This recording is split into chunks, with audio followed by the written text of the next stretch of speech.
The Disney Dream UK sailings. What were they really like? How do they compare to the Disney Magic at Sea UK sailings back in 2021? And was the cruise worth it? I'm Ree, welcome back to my channel, Mummy of Four Does Disney, and I've had so many questions about this cruise that I thought I would put together this video, a review of our experience, all of the high points, all the tips that you absolutely need to know if you're thinking about booking or sailing on a Disney cruise in the future, how accessible it was if you have people in your party with disabilities, specifically autism, like my children do. We're going to share everything that was wonderful about the cruise and some things that maybe could have been a little bit better. So get comfy and let's chat all things Disney Dream Cruise. As Maria from The Sound of Music says, let's start at the very beginning. A very good place to start. Booking the cruise was a different experience because we were Silver Castaway Club members. If you have not seen all of my videos where we're prepping for the cruise or my extensive, detailed Disney Cruise vlog series, you may not have heard me talk about the Castaway Club, which is Disney Cruise Line's loyalty scheme. On your second sailing with a Disney Cruise Line, you are automatically entered as a Disney Castaway Club member, and the more you sail, the more perks you get, including priority booking, onboard gifts in your stateroom when you sail, and much, much more. So we were able to book earlier, being Silver Castaway Club members, meaning we had more options. Now, if you watch the Book With Me vlog, it actually was a bit of an extensive process because I had a placeholder, so I couldn't just easily book and then sort that out. I had two stateroom placeholders and only needed to go into one. It's a whole complicated thing. I will link the vlog if you want to see the full experience. But long story short, if it is your second or more cruise and you're in the Castaway Club, then you can take advantage of that early booking for more options and potentially better pricing with staterooms. Pre-bookable activities, we weren't after loads and loads of options. We wanted to get the Royal Gathering, which we were able to secure. That is a bookable event, but it is included in the cruise, so there's no additional cost. The only other thing I think I pre-booked was the photo package, which wasn't actually like a booking as such. It was just something that I added on. But there are so many different options that you can book with the Disney Cruise Line, such as adult-only dining, the Bibbidi Bobbidi Boutique, and I'm going to be honest, we decided that we didn't need to do all of those extra bits. Disney cruises aren't cheap anyway, and to be honest, as we'll get to in this video, there's so much to do on board, you can't physically get round it all. So we made this decision not to pay for bookable extras, and I think for our family at least, that was the right decision. The online check-in was so much smoother this time.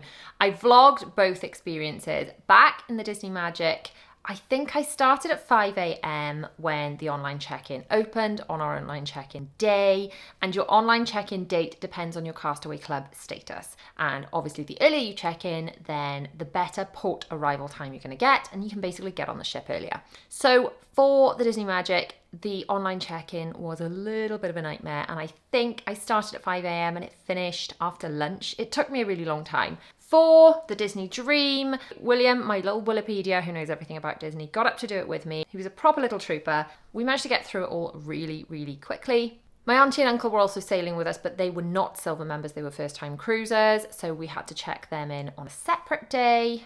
I think our port arrival time was 12:30 and theirs was 1 o'clock, which really wasn't that much difference considering we checked them in 3 days later, but it all went very, very smoothly. Pre-trip compliance was so much easier because we didn't have to do all of the COVID swabs and the testing. For the Magic, it was really stressful. We had to do tests before we left and they had to be posted away, and I was really worried about them getting lost in the post. There was lots in the media at the time about tests getting lost and results not getting there, and I was worried we wouldn't get them in time. We did get them in time, and obviously it was fine and we managed to get on the ship, but there was that extra layer of stress and obviously extra something to have to pay for. And then at the port, we physically had to do lateral flow tests, which was really stressful because if we had failed those lateral flow tests, if they had come up as, yes, we were positive for COVID, not only would we not have been able to board the ship, but at the time we would have been legally mandated to stay home. So that would have been really stressful. So the pre-trip COVID compliance, so much easier in that I think all we had to do was a really basic online questionnaire, health questionnaire. I think there were 3 questions to answer. Has anyone had any tummy bug, sickness and diarrhea symptoms? Anyone had any COVID symptoms? And was anyone over 24 weeks pregnant in the party? It was no for all of those, so we were good to board. Hotel, the first time we stayed in the Premier Inn in Southampton, which was fine. We parked nearby and then we paid for parking at the port. For the Disney Dream, I made a bit of a rookie mistake and didn't book the parking at the time of booking the cruise, and the parking that we booked before was totally full. Now, previously we parked in the actual terminal. Now, by all accounts, the people that even did manage to get that parking still had to get a shuttle bus, so it wouldn't have been as ideal for the Dream as it was for us for the Magic, where we parked and we could literally see the ship. It was right there next to the car park. So this time we booked the Holiday Inn Express, and the reason I picked that hotel is there was an option, not through the Holiday Inn Express, but through a third-party website to book the parking at that hotel. We then had to get a taxi from the hotel to the port. So it was a bit fiddly, bit of a faff, not as easy as the Magic, where we were literally parked right there. But it was fine. It was perfectly adequate. The price of the hotel for 2 rooms for 1 night was 300 and something pounds. So it wasn't especially cheap. The parking was on top of that, but it was fine. It was adequate. I think there were options closer to the port, but I just left it a bit late, which is a bit silly because I tell people to book this stuff as soon as you book your cruise, and I didn't take my own advice. So in future, I will be doing all of that the day we book the cruise. The same day, not leaving it and procrastinating it till a little bit later on. Just remember, the earlier you book everything, the more options you're going to have. And yes, I'm talking to myself as much as I'm talking to you right now. Embarkation, I would say, was so smooth. So the terminal was so much busier than when we went on the Magic. However, it was really slick. We went to the initial check-in desk and then had a very quick photo opportunity. We went upstairs through security where they actually checked our bags, and then we were walking straight on the ship, which was obviously different to the Magic, where we were in more like of a holding area, warehousey area before, so that we could do our testing, and then we had that really nerve-wracking bit where we had to sit and wait for the test results before we could then go to another area and then wait for our boarding group to be called. It didn't seem to be like that this time. It was literally port arrival time and then sort of straight through, as opposed to port arrival time and then through and then boarding group and then onto the ship. So it was very slick. So we still had the welcome aboard the Morgan family. Way! Make a green, please welcome the Morgan family.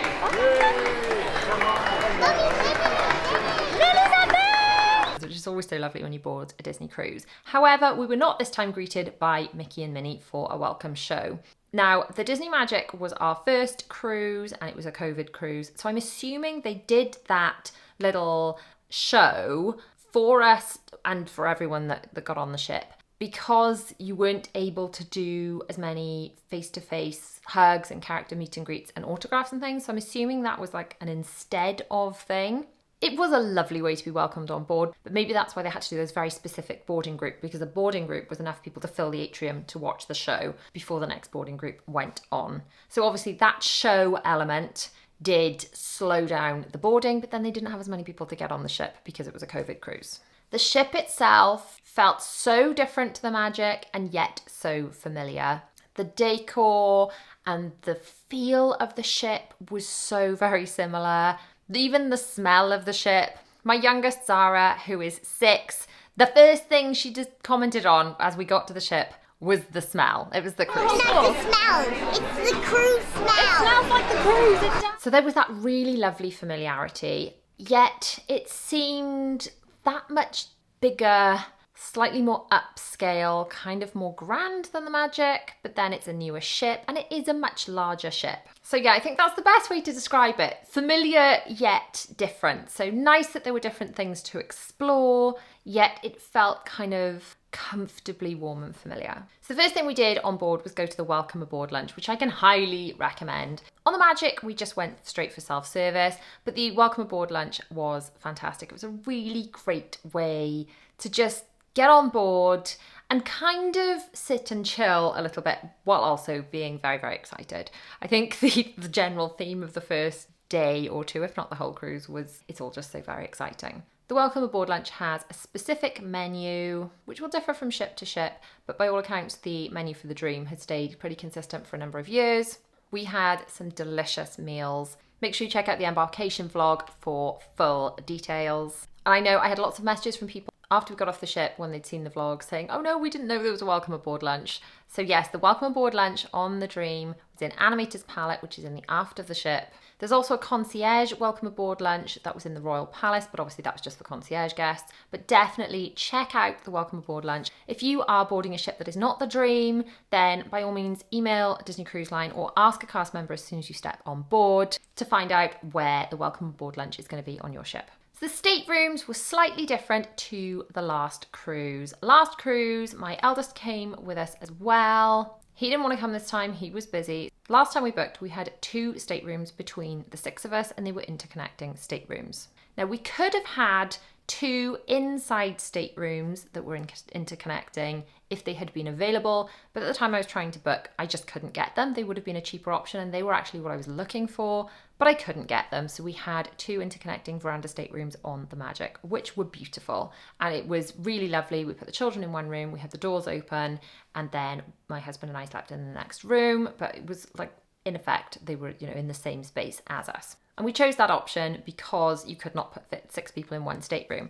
This time when we booked, there were just 5 of us in our party, so we managed to get 1 stateroom. My auntie and uncle then booked after we'd booked, and they booked an inside stateroom. If you watch the Embarkation Day vlog, I did detailed tours of both their inside stateroom, which the 2 of them slept in, and our family deluxe veranda stateroom on deck 9. The difference between the stateroom on the Dream and the Magic is the stateroom on the Dream had a little bit of extra space, enough to pull down a bed. Now, we didn't need to fuss with the beds at all. It was amazing. The stateroom hosts did all of that for us. They put the beds up and down. It's so lovely to just get back to the room and for it to be beautiful and neat. And suddenly there's a sofa there, and then you get back and suddenly the beds are there, and it all just looks stunning. It's such a treat on the Disney Cruise Line to be taken care of like that. The stateroom hosts work so hard to just make everything so beautiful. The towel animals, the chocolates on the pillows, they really do go above and beyond to make your experience just so special. Something we had to do on the Dream that we did sort of have to do on the Magic, but not exactly, was the muster drill. On the Magic, obviously, COVID cruise, they didn't want people gathering together. So the muster drill was virtual. We had to go to our muster drill station, which for us was on one of the decks, and scan a QR code to prove we'd been there.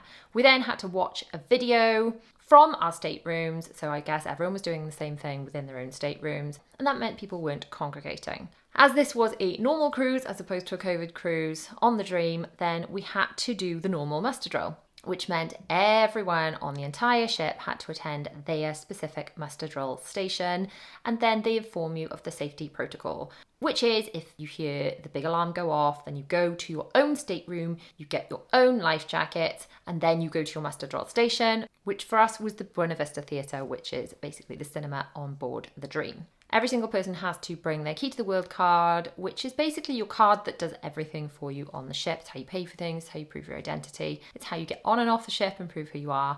And then once everyone in the whole ship was scanned into their muster drill station, then the whole ship watched a safety demonstration. It was very quick. There was a very loud siren that went off. The children covered their ears for that, and they were warned they could do that. And then after that, we went to the sail away party, which was so much fun. I knew I was going to cry when I heard that Disney Cruise Line horn, and I did. That's why I was wearing sunglasses, to be honest. It wasn't for the sun. It's so no one could see my happy tears. Now for this, we actually legged it up to the deck really, really quickly. The children and I stood on deck 11. My husband meandered afterwards and followed us up there. Now, I was at the front line, because when we got there was almost no one there, of the adult bit, and then the children were allowed in the front bit. Now, all the children stood up in the front section, and I was stood behind the rope in the adult section. The only thing I will say is as soon as it started, loads of adults then kind of milled in the front. And then because they were standing, it was difficult to see my children. So after the Sail Away show, The first section ended. I did kind of crawl through to find the children because I was really concerned I couldn't see them, and sat down on the floor so obviously people could see over my head so I could keep an eye on my children. So that was my only kind of critique of that they kind of fixed for the pirate event, because for the pirate event, all the children remained seated and it was really just children in that front section and adults in the back section, so you could kind of still see your kiddos and keep an eye on them. But really, I think for subsequent cruises, I'll just head for deck 12, the higher deck. And if you can get a frontline spot on deck 12, you've got a clear view, so you've not got the worry of a tall person standing in front of you or not being able to see your child who would be down at the front. That would probably be the option I would go for. That's what we did for the fireworks, which I will get to when we talk about Pirate Night. So we went to the open house and checked out the kids club. The kids club on the Dream is quite different to the Magic. They both have Toy Story areas, but the Magic actually had a much larger Toy Story area and the Dream had a much smaller Toy Story area. Both lovely, but the Magic probably won if you're a Toy Story fan. The Magic had a Marvel area, while the Dream had more of a focus on Star Wars, where you could actually fly the Millennium Falcon, which was super cool. They both had Pixie Hollow, although both of them look quite different. And then both of them had, as well as the Oceaneers Club, the Oceaneers Lab, which was more focused on crafts and things. The biggest difference with the Kids Club is that we didn't have to book in for the Kids Club. Again, because the Magic was a COVID cruise, the children were only allowed to go in for specific pre-booked slots because they couldn't have too many kids in there at once. Whereas for the Dream, they could come and go as they pleased, which was just so much easier. And they could go when it kind of fit around our day rather than just because it was the slot I was able to get when I was pre-booking. With the Kids Club, you can agree with your kids what time you're going to go and pick them up. But if they want you and they want to come out early or they need you for anything, then the cast members will text you through the app, which was so easy. Zara actually bumped her head at one stage. She was absolutely fine, but they did message me through the app, which came through as I was arriving to check on them anyway, as it happened. But I did have that notification that Zara would like to be picked up. She didn't actually say she wanted to be picked up. I think they just notified me of that because they wanted to come and check on her because she'd bumped her head. It was something and nothing, but I really appreciated that communication with them, that they wanted me to go there so that they could tell me what had happened. It just felt really good. It feels a really safe system where the children scan in with their bands, which are very much like a Magic band you'd get in Florida. And then all of the children's details are there. And then in order to pick them up, it's only people that I've pre-allowed, and they've got all our photos and everything from online check-in. It's got to be the person that's pre-allowed and the password of your child. It just feels really safe and secure. The shops. Oh, lots to say about the shops. So the shops are only open when you're at sea on a Disney cruise. I'm assuming this is something tax related or maritime law related. I don't know. But anyway, they're only open when you're at sea. If you watched the second half of our Embarkation Day vlog, yes, my vlogs tend to be split into 2 per day just because I fit so much detail into them. I want to share everything with you that I don't want each one to be like a feature film. I want them to be digestible and watchable. So the second half of our Embarkation Day, we hit the shops and I was on the lookout for a Disney Dream Spirit jersey or a Disney Cruise Line 25th anniversary Spirit jersey. And sadly, I couldn't find either. There was literally one 25th anniversary Spirit jersey left. We didn't queue for the shop when it was open because we were going to see the show, but we went just after the show had finished. So the shop had only been open an hour and a little bit, an hour and a half maybe by the time we got to the shop. And there were no Disney Dream Lounge flies, no 25th anniversary Spirit jerseys at all, and only the extra large and the extra large sizes, I think, of the Disney Dream Spirit jersey. But Rhea, you're wearing a Disney Dream Spirit jersey. How did that happen? Well, I met some really lovely people on board. I mean, we met so many lovely people on board. Let me just say, so many people. And I really appreciate it if you're one of these people that came up to say, oh, thank you so much. I love the vlogs. I love the channel. I can't tell you how much it meant to me to meet so many of you. It was so kind because I'm normally, like I am right now, just sitting here talking to myself. I'm sitting there in my little office, like editing by myself. So although I'm like talking a lot, I'm talking to myself and I get lovely comments and I read and appreciate your lovely comments. It's so different being able to remember there are humans the other side of this. I know that sounds really silly, but it was nice to meet so many actual people that really said how much the vlogs have helped them plan their trips. It really means so much, especially when the internet's a weird place and you get some trolly comments and you get some lovely comments, and they're all just typed. Do you know what I mean? Anyway, I'm rambling, I'm digressing, but if you were one of those lovely people that came to say, then thank you. It really does mean so much. One of the lovely couples that we met, Kim and Carl, were doing a back-to-back cruise, and I'd been to speak to the shop, and they were going to be restocking back at port. But obviously we were going to be getting off the ship back at port, and because we were at port, the shop was going to be shut and it wasn't going to be opening again until the next cruise. So Kim said, well, do you want me to try and get you a Spirit jersey when we get back to port, because we're doing a back-to-back cruise? So I was like, well, do you know what, if you wouldn't mind doing that, I'd be so grateful. So I gave her my PO box address, and then when I had the email saying that she'd basically rugby tackled through to get me a Spirit jersey when the shop reopened, I was just so grateful. So I transferred her the money, she sent it to my PO box address, and I flipping love it. And do you know what? My auntie that came on the cruise actually gave me the money to pay for this as my Christmas present. So thank you very much to Kim and Carl for getting me the Spirit jersey, and indeed to my wonderful auntie for buying it for me for Christmas. I'm beyond thrilled. So you may have seen this in the haul video, but it's like got contrasting cuffs, it's got the Disney Cruise Line, and it's got the Disney Dream on the back with the Sorcerer Mickey and the brooms. I flipping love it. Kim and Carl, thank you. So back to the shops.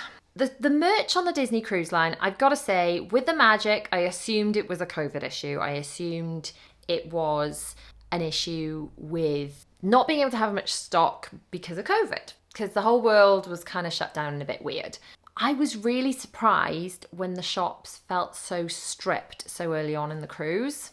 It was a little bit of a shame. Now, I don't know how much of this was standard for a Disney cruise and how much of it was related to the kind of chaotic and very busy feeling that we had on this cruise. I think on the cruise that we were on, every room was sold out, and there were a lot of kids on the cruise. Obviously it was the school holidays, there were going to be lots of kids on the cruise. So it felt very busy, because not only was every stateroom full, but every stateroom probably had 4 people in it, whereas perhaps on cruises that were more adult focused, maybe there'd only be 2 people in each stateroom. So it was a very busy ship. There were only 2 4-night cruises sailing from the UK during the school holidays. So there were other European cruises you could have gone to.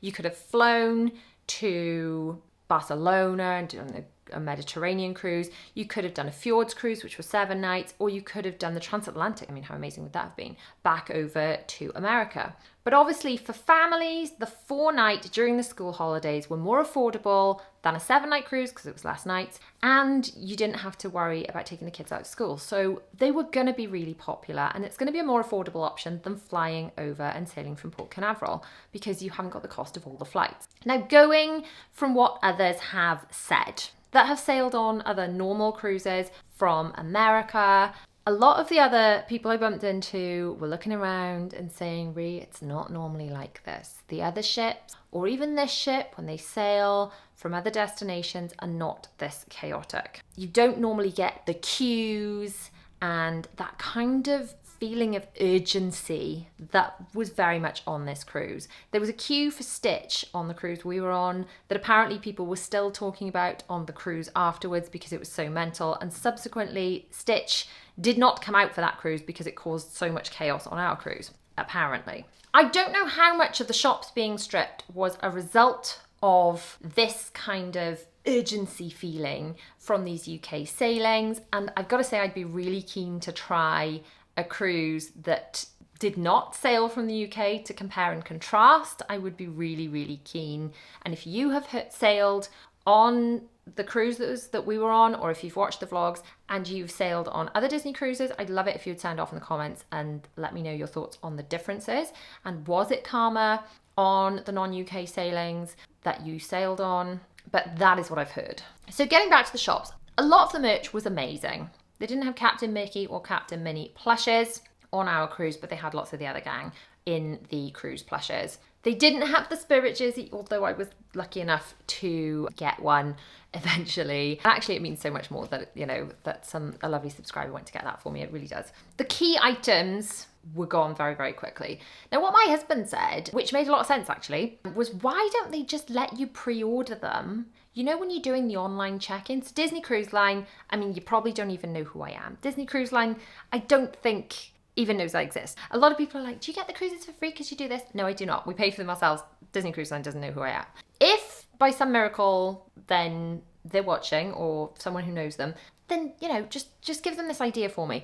If you could pre-book the same way you would book an activity or the romance package, I'll get to the romance package, that was a good deal. But the same way you can book in stateroom gifts, which you can book and pay for stateroom gifts to be delivered to your stateroom. If you could pre-order your lounge fly, spirit jerseys, all that kind of stuff to be delivered to your stateroom with those other stateroom gifts, it would ease up some of the chaos in the shops. I mean, you could still sell them in the shops, I guess, if they wanted to, but they'd know how many they had, and once they'd sold out on the website, at least you've wasted your time at home queuing online with like the online check-in system, rather than wasting your precious cruise time standing in queues in the shops.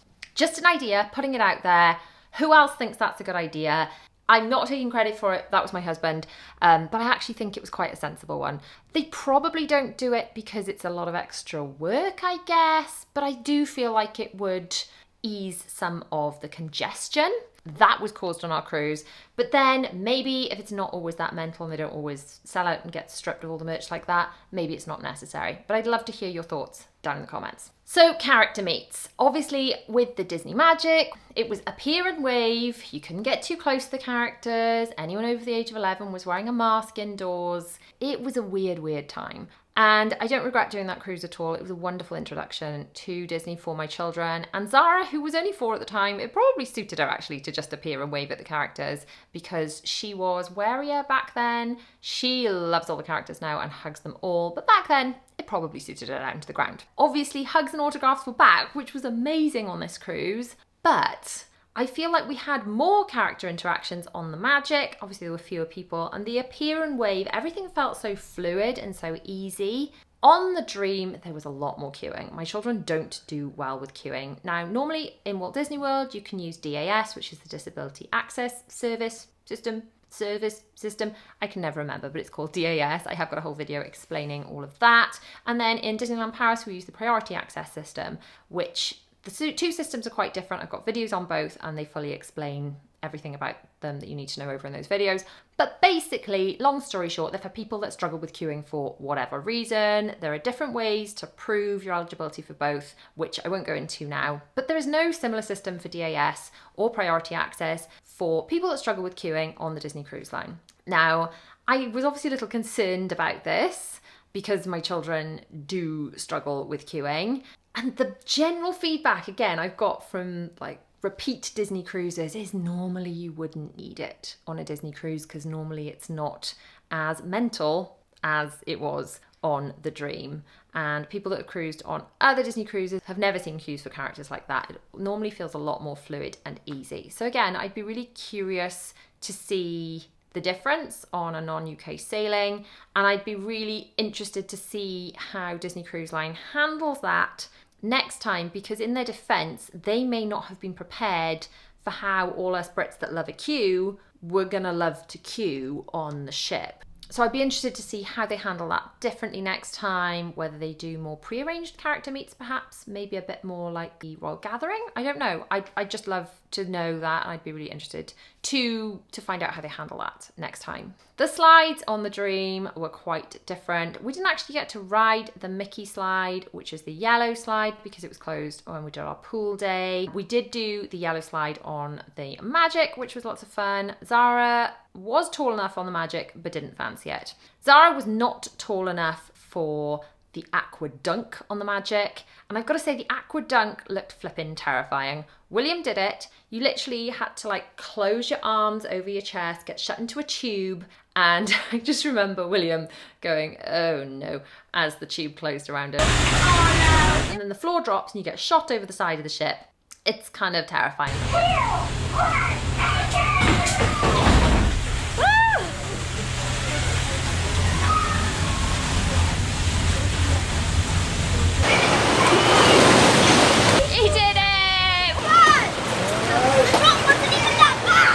Now, the Aqua Duck on the Dream is similar to the Aqueduct on several other ships, and a lesser version of the Aqua Mouse on the Wish, which is more like an attraction at sea with cartoons and all sorts. So this is like a water slide. It's a 2-person boat, and it was loads of fun. It was actually really fun to do that with another person. So I rode with Zara because she was very small and she had to ride with an adult. William and Bella rode together, and my husband is not into rides at all, so he didn't do it. It's just a fun ride right around the ship. I love the Aqueduct. I'm not amazing with heights, and I've got to say the standing on the stairs bit was worse than the moving round the ship bit, especially since we were at port, so it seemed especially high. It's weird. It's like when you're at sea, the illusion of the ocean makes you not feel like you're so high. At port, it's a lot more obvious. And we rode when we were at port. But I absolutely loved the Aqueduct. We just did it the once because there was quite a queue. And like I said, my children aren't brilliant with queues. We did have funnel vision to watch, which did help. And normally we'd have stuff to give them in the queues to do if we did have to queue for something. Like, for example, in Disneyland Paris, even the disability queue for the princesses is quite lengthy. So I'd get them to sit down, give them snacks and activities and all the things. Obviously, you can't do that when you're going on a slide because you haven't got any stuff with you. It was loads of fun. I'm glad they did it, but they weren't keen to do it again because the queue was that extensive. The pools, when we did our pool day, the Donald pool was closed and they were cleaning that. I believe it was open quite a lot for the rest of the cruise, but not when we were doing our pool day. And we went in the Mickey pool, which was surprisingly shallow actually. It doesn't look that shallow, but it was very, very shallow. But the kids got to do it. They were happy enough. The pools were very busy. It felt a lot like kids' soup. And apparently, one of the other guests mentioned this, this has come from a guest, not from a cast member, but apparently they kick everyone out the pool quite frequently on the Disney Cruise Line to remind the kids to go to the toilet. Then they get out, then they think, oh, I need a wee. And they go and urinate somewhere that is not in the water, which I guess is kind of smart if that is the system, to just trying to keep the pools clean by kicking everyone out every now and again. So for our port adventure, we went to La Rochelle, which obviously is really different to the Magic, where there were no port adventures, because with the Magic, everyone that got on tested and kept in this clean little bubble environment. You couldn't get off the ship until it was time to leave the ship. So port adventures are back because normal life is back, thank goodness. And it was nice. I'm glad that we were allowed to get off the ship because it was a normal thing to be able to do. La Rochelle was very sweet. I hadn't done a lot of planning and organising and kind of winged it a little bit. So we wandered down to the port side bit. It was very picturesque. It was very lovely. We bought something to eat. We went back on the ship. There was a bus complimentary to and from the ship. I don't know. Would I have bothered doing it again? I'm glad we got off so that we could have said we got off because we weren't allowed to get off on the Magic. And the main reason I wanted to get off is because we weren't allowed to do it before and we were allowed to do it this time. But honestly, there is so much to do on the ship. I kind of wish that we just skipped the port adventure and made the most of our time on the Disney cruise because there is so much to do on the ship. You cannot physically get all around it all in 4 days. It's impossible. So the shows on the Dream were absolutely outstanding. We watched Disney Believe on the first night, which I would compare to Disney Dream on the Magic, which is where a character has a problem and then a lot of Disney characters come in and sing songs in order to help them solve that problem. It's the basic synopsis of both. So slightly different characters, different shows, but both of them absolutely outstanding West End Broadway quality shows. If you've been to Disneyland Paris, I would say that Mickey and the Magician is very similar type of format to the show Disney Believe on the cruise line, but obviously it's all in English on the cruise line, whereas it's half French, half English in Disneyland Paris. We watched Beauty and the Beast on the second night, which again was just outstanding. I reviewed that in detail on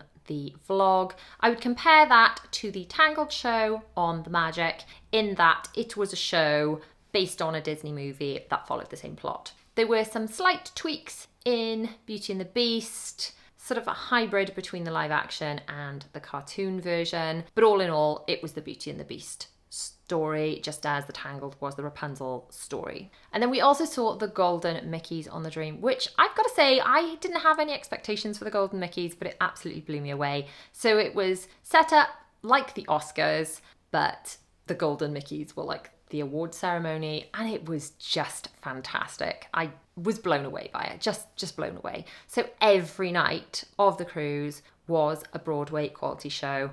And if you're going on Disney Cruise, do not miss the shows. They're one of the best bits of the trip.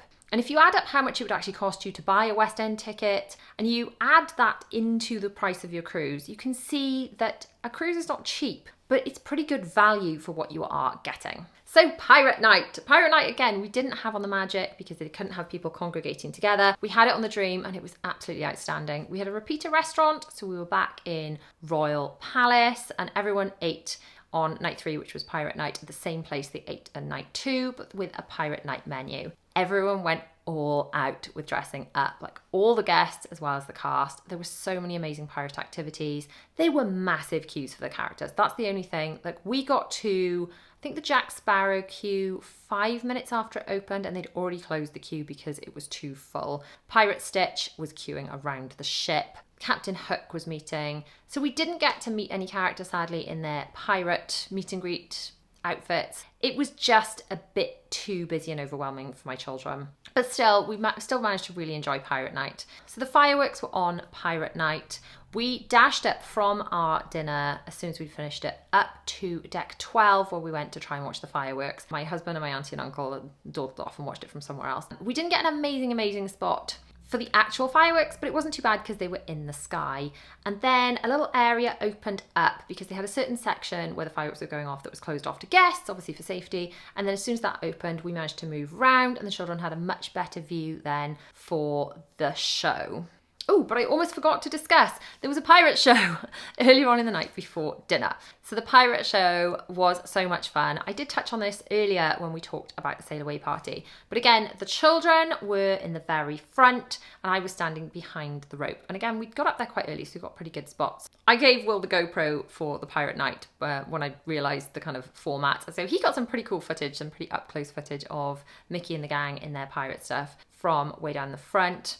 And it was definitely much better because I could still see the children because all the children were sitting down, the adults were standing up behind, and there weren't as many adults pushing into the children's area because the children were seated.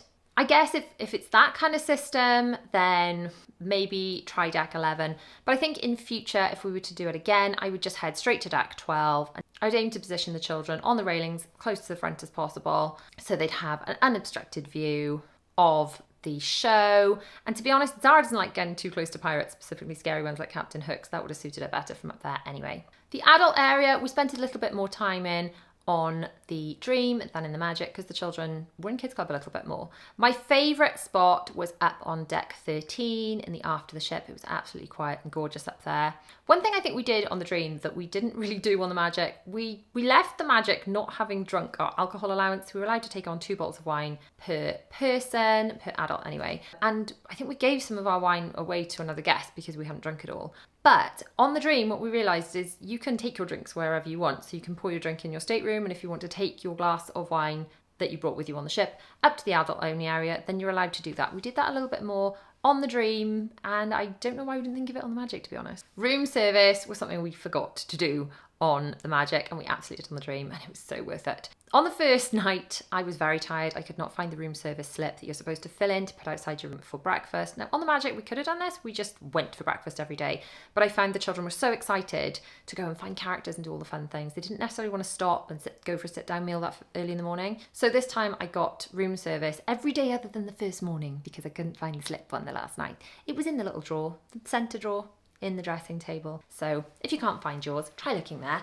Anyway, on the first morning, I just got up before everyone went to cabanas. On the other subsequent mornings, I got room service delivered, and that way, as soon as the children woke up, there was food there for them to eat as we were getting ready, which was great, because on go slow and slowly getting ready and yet nibbling away and having something yummy to eat on the veranda. You can still go for a breakfast if you want to, but I'd highly recommend just getting some room service delivered for your kiddos. And then if you do find exciting things to do on the way to whatever food you're supposed to be feeding them, it doesn't really matter as much. We also got some room service when we got back from our port adventure before Pirate Night. We got to try so much of it. So check out the port adventure vlog if you want full details about the room service, what we got and what was really yummy. I would say though, I said I'd talk about this and I mentioned earlier in the video the romance package, and I'd say this was the best deal we got on the cruise. The second best deal, let's start with that. It's got to be the cocktail of the day. If you ask for the cocktail of the day, then you're going to get a cocktail at a much lower rate than the standard drinks on the cruise. The cocktails of the day were very yummy and changed each day, so make sure you ask for those. But yes, the best value on the cruise has got to be the romance package. So for $130 that I booked at guest services, but I could have booked it online before we went, we had 2 Disney Cruise Line robes, which I'm obsessed with. It's almost to the floor on me. It's a one size fits most, and it's just so gorgeous and snuggly. And you get to keep those. You get a rose, a bottle of Prosecco, and a box of chocolates. There is a non-alcoholic option available, and you can get the romance package for one if you just want the one robe. But my auntie and uncle got one of these, and myself and my husband got one as well. And the robes are amazing. And the Disney Cruise Line robes in the shop were $130 for one. And actually I preferred the snuggly versions that we had in the romance package to the versions that we had in the shop. So I know I'm really keen to try a non-COVID, non-UK Disney cruise. That's what we want to do next. And I've got something to tell you guys. We've got a bit of a trip announcement, and we are going on an absolutely amazing trip that's coming up very soon. And if you want to hear all about that, you can click on the video as soon as that is live on screen. If that is not live yet, then that's already live in my Patreon, but you can go and check that out over there. I can't wait to tell you about this trip. It's going to be so exciting. So click on that video and I shall see you guys over there. Bye.